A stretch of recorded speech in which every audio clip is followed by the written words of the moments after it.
Hello, my creative professional fam. We're professional artists making art online, living online, making art in our communities. First things first, y'all. If you haven't downloaded it yet, make sure you get 7 Habits for Highly Effective Creatives. That's us, link below. Okay, now let's focus in on that sacred space of creation, brahs. Let's find ways to make money make itself so that we can make more art.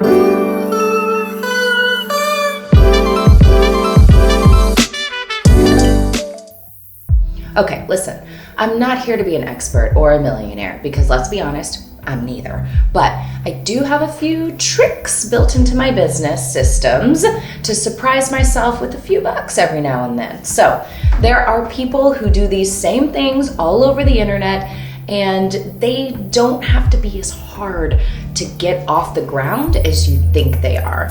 And if you don't make 5 figures on them each month, then it's still not a loss, y'all. The point is to invest a little time and have it pay slow returns so you can save it for a rainy day or just have a little more to share, right? Making an extra Benjamin pays for my water bill. Okay, great. That ain't nothing. It doesn't have to be 5 figures to mean something, right? Chances are that you could have a lot better luck with any of these. You could have a lot better luck with any of these than I have. Many people do, and I want that for you. So I'm gonna give you 3 things that I do. First, audiobook royalties.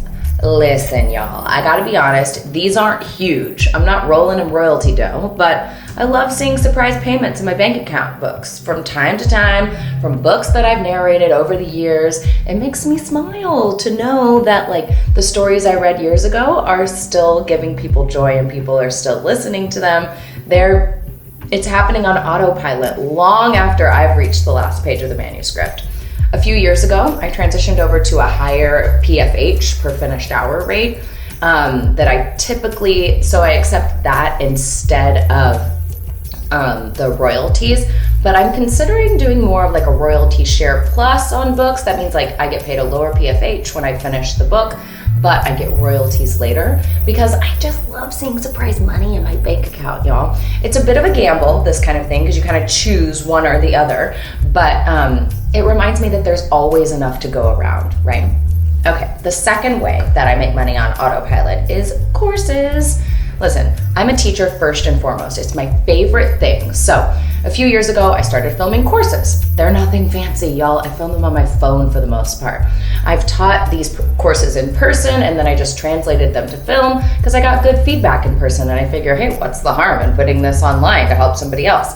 Okay, the third way that I make money on, this is kind of semi-autopilot, is coaching. Because it's not exactly autopilot because I do still have to like show up for the coaching and, you know, be there and be present and stuff. But the booking is on autopilot and that's awesome. I've hooked up my Acuity, this is like a scheduling app, to my Squarespace website, and it's also coordinated with my Google Calendar. So boom, someone books it, it pops straight onto my calendar. I get an email and like basically I can't miss the session. There's a link everywhere, so you know where to find me if you need me, friends. And I love starting a Monday morning, checking my schedule and realizing, oh, hey, I get to spend time with one of you guys this week. It's the best.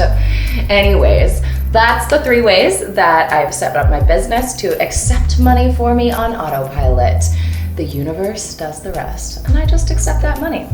So thanks for tuning into the Business of Storytelling this week, y'all. I'm Caroline Cole. You know, follow me on IG at Caroline Cole Stories, or on Twitter at @CCole Stories. And please, of course, like, comment, subscribe, do all the things below. I'll see you guys next week.